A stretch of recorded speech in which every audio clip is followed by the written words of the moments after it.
আসসালামু আলাইকুম প্রিয় ভিউয়ার্স। নওগাঁ দেশি গরু ঘরের পক্ষ থেকে আপনাদের প্রত্যেককে জানাই আন্তরিক শুভেচ্ছা অভিনন্দন। আশা করি সবাই ভালো আছেন, সুস্থ আছেন। আরেকজন প্রান্তিক কৃষকের কাছে আসছি, উনিও বাসায় গরু লালন পালন করেন।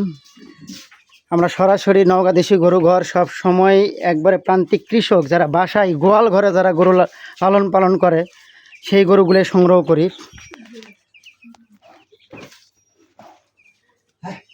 যে এই গরুগুলো দেখেন সম্পূর্ণ কিন্তু দেশীয় খাবার, খড়, কাঁচা ঘাস এগুলোই কিন্তু খাওয়ানো হয়। আজকে সরাসরি আমি গরুর যে লালন পালন করছেন যে প্রান্তিক কৃষক যিনি, ওনার সঙ্গে আজকে আমি আপনাকে পরিচয় করে দেবো। প্রতি বছর কিন্তু ওনার কাছ থেকে আমরা গরু সংগ্রহ করি।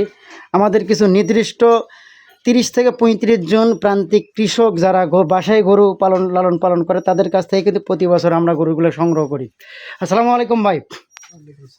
জোরে বলতে হবে। আসসালামু আলাইকুম। ওয়ালাইকুম সালাম। ভাইজান আপনার নাম কি?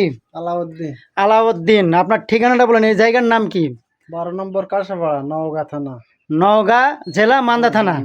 12 নম্বর কাঁসাপাড়া ইউনিয়ন, মান্দা উপজেলার নওগাঁ জেলা, এটা আর কি নওগাঁ জেলার মান্দা উপজেলা 12 নং কাঁসাপাড়া ইউনিয়ন থেকে আমি আপনাদের সঙ্গে আসি।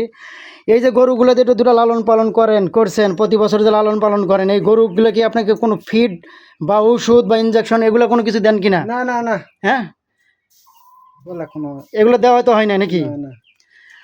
প্রিয় ভিউয়ার্স, আপনারাও জানেন যে নওগাঁ দেশি গরু ঘর কোনো সময় কিন্তু কোনো খামার থেকে গরু সংগ্রহ করে না, সরাসরি গোয়াল ঘর। দেখেন, আপনারা দেখলেই বুঝতে পারবেন, সরাসরি কিন্তু গোয়াল ঘর থেকে আমরা এইসব বাসা বাড়িতে কিন্তু গরু লালন পালন করে।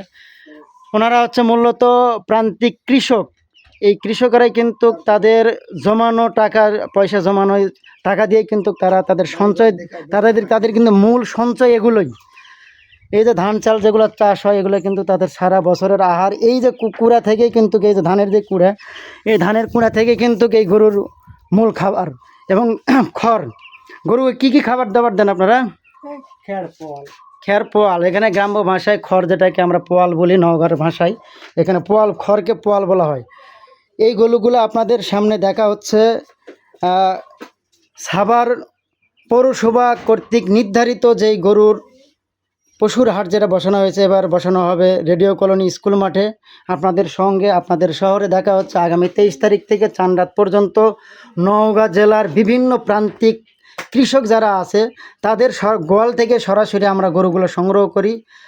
সবাই ভালো থাকবেন, সুস্থ থাকবেন। দেখা হচ্ছে রেডিও কলোনি সাভার পৌরসভা কর্তৃক নির্ধারিত পশুর হাট, রেডিও কলোনি স্কুল মাঠ, আগামী 23 থেকে চাঁদরাত পর্যন্ত 27 তারিখ পর্যন্ত আসি আপনাদের সঙ্গে।